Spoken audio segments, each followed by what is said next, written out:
Hi everyone, it's Darren from SimNation. Just wanted to do a quick video on a bowl-bound college football league, which is WWCF. And we are in week 14. It shows week 15, but week 15 hasn't run yet, which will be the last week of the regular season. Um, it's been a very competitive season.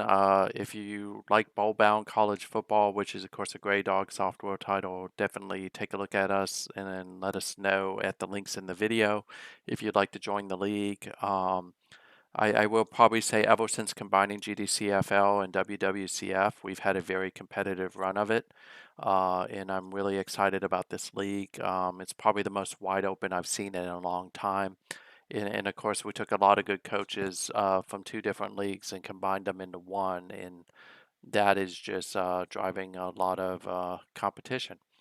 So let's just dive straight in and talk a little bit. Some things have changed since my last video.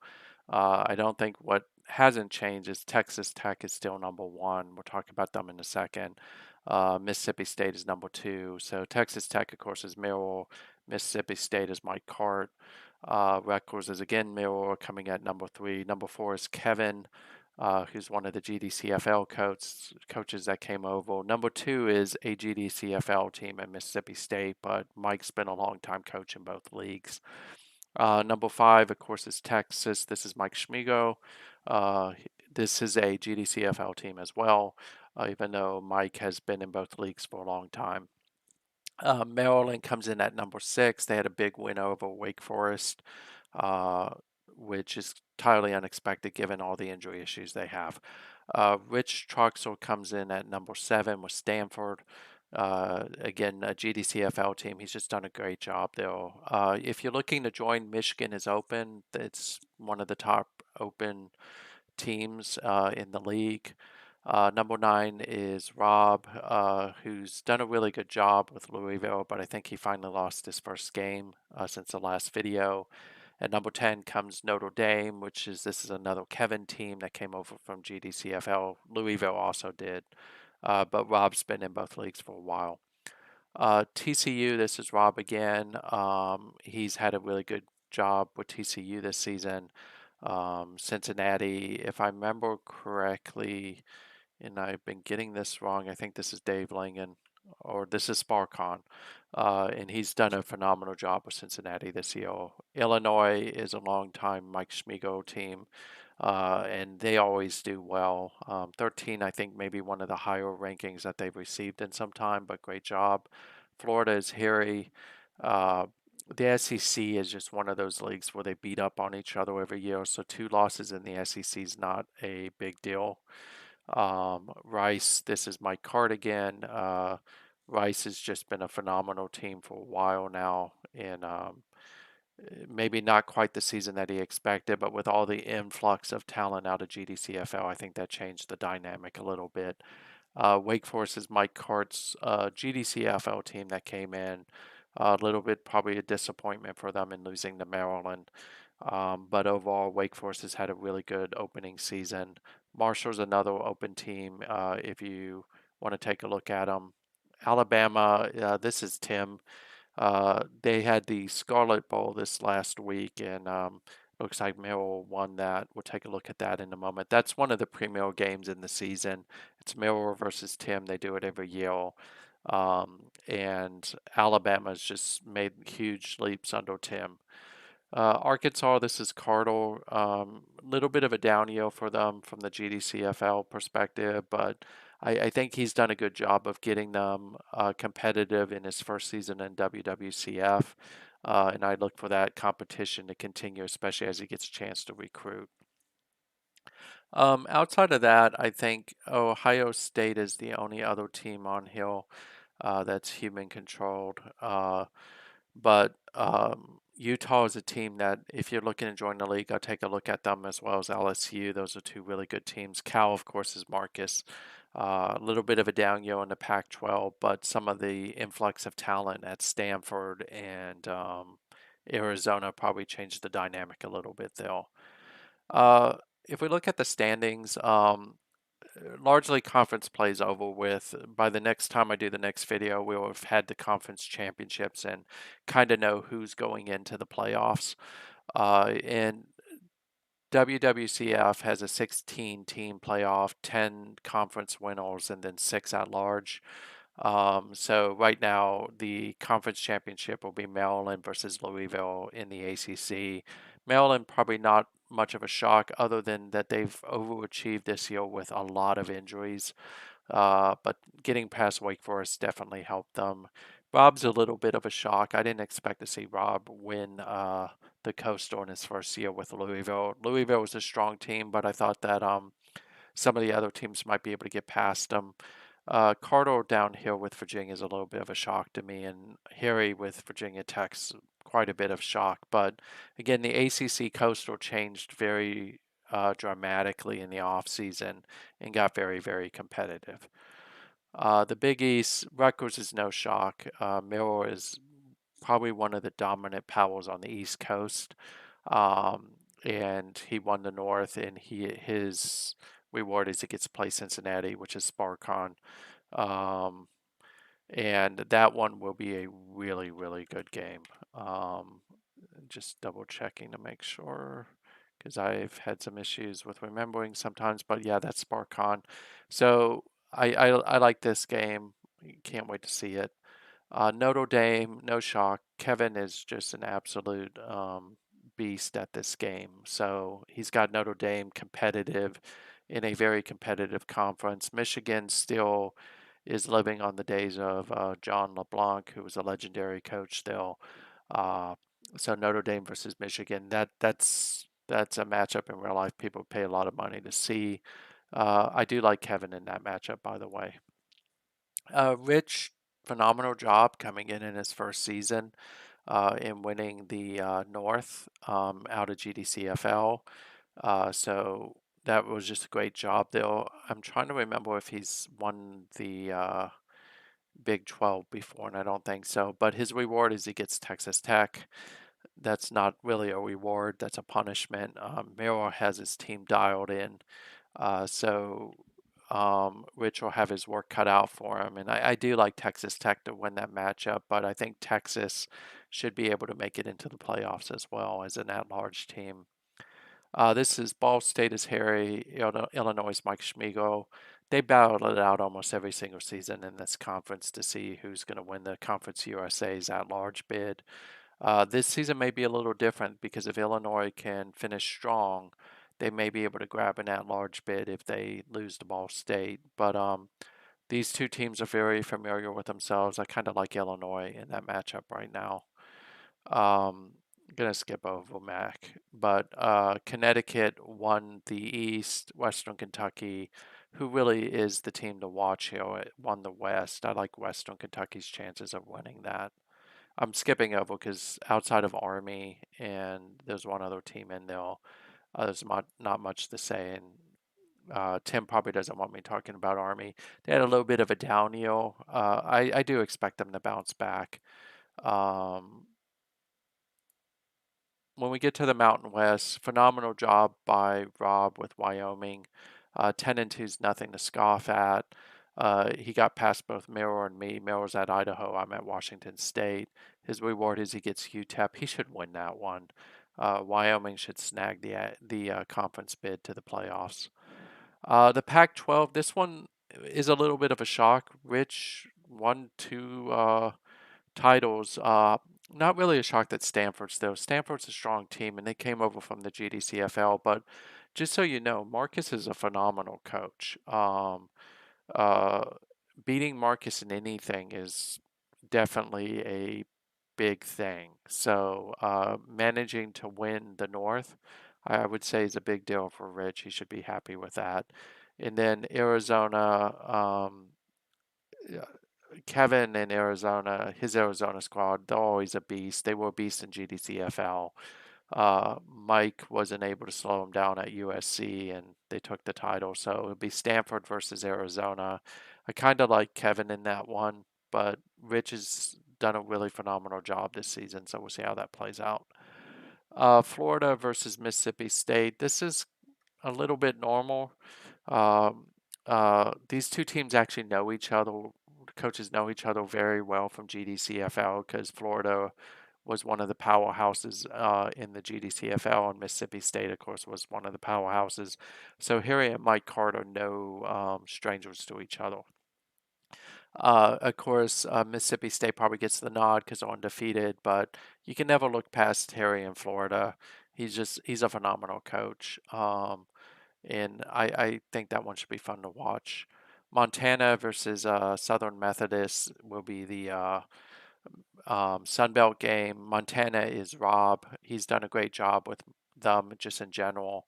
And Southern Methodist is CPU. So I kind of like Rob to win this one. And I'll be shocked if they don't. When we look at the awards, because by the next time we will actually have the awards run, from a Heisman perspective, this is going to be interesting.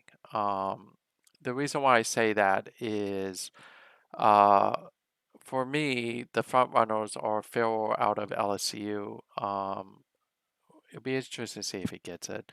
Uh, but also the quarterbacks, you have Beckham out of Texas Tech, who's someone to keep an eye on. I mean, 30 touchdowns against 9 interceptions. You got Covington out of Rutgers. So Miller may actually have probably two of the front runners, but you can't look past McCracken at Arizona. He's had a really good season this year. Um, so there are a lot of different options here. So it'll be interesting to see who gets it. Shapiro out of Rice is someone to keep an eye on. There's always some curveballs. We're probably going to go back to voting on the Heisman again, and I just got to start getting that set up. The Bednarik Award traditionally goes to the person who has the most sacks, unless they just have a lot of tackles and interceptions. And I'm not really, well, more out of Texas may have a good chance. It looks like he's actually a safety of some sort. Um, so I would say the front runners are probably more in my eyes, and then Matlock out of ISU. Um, both of those probably will have the best chance of getting it. Davy O'Brien, this is an award that traditionally is dominated by Maryland. Maryland's injuries issues. Maryland is the number one passing attack in the league, but they played three different quarterbacks, so you're not going to see a Maryland quarterback win it this year. Um, I do like Covington out of Rutgers to win it, but with the CPU, it's really hard to say how they're going to go. There's a strong chance Squires could win it, and there's also a strong chance that Beckham could win it. They tend to favor touchdowns and rating over everything else. With the Doak Walker, again, Broadnax probably should win it, but they tend to favor touchdowns, so don't be surprised if Farrell wins it. I don't think that there's anybody who probably has a better chance than him. Um, Merrill would argue that Forsyth should have a chance, and he may because he's got the touchdowns. He's also got some receiving yards. In the Bolitnikov, this one's going to be interesting. It's either going to be Shapiro or it's going to be Laws out of Maryland. Both are really good wide receivers. I think that Shapiro will probably get the nod. The guy to keep an eye on is Tannell. I have seen will someone who scores 13 touchdowns gets it over the people who have more of the yards per game. Flaherty may factor in, but I really think it's going to be between Shapiro and Lars, and I think Shapiro should win it. Um, the Mackey, this one's hard to tell. Again, the CPU stresses touchdown, so Stallworth should get it. And I would probably argue that Stallworth should get it anyways. He's had the better of the seasons, so we'll see if that plays out. Um, this one should be choice out of Wyoming. I don't think anybody's going to get it over him. If they do, it'll be Olson out of Rice. But again, I like Choice because he's done both and he's not given up a sack. So I think the Lombardi should go to him.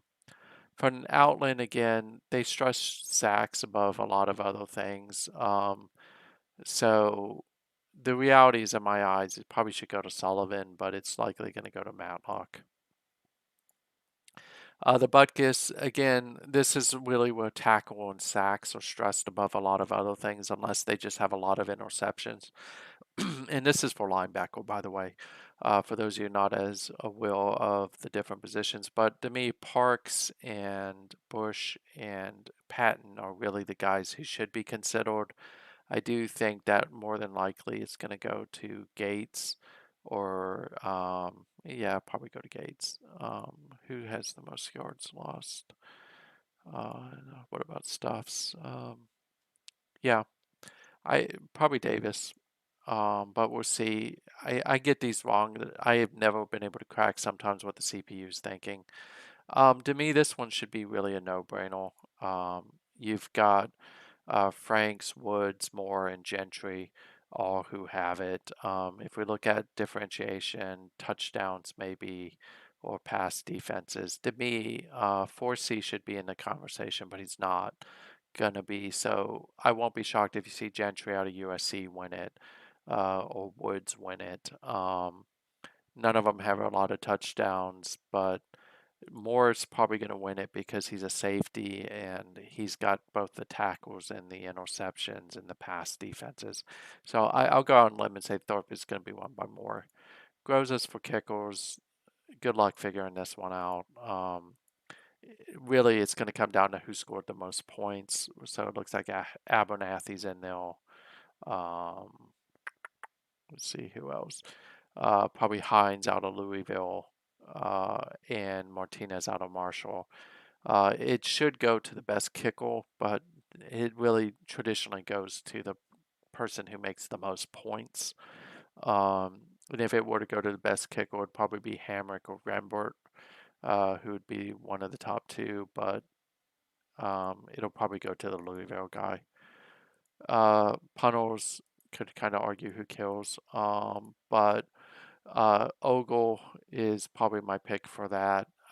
Davis is up there, so it isn't unheard of the guy going to the team that has the best winning percentage, and in that case, it'll probably be the Maryland punter, but I like the other punter more. Return wise, touchdowns play a large part in this, and I mean, in fairness, Salter out of Pittsburgh should get it. He's had 5 touchdowns. Nobody's even really all that close to him.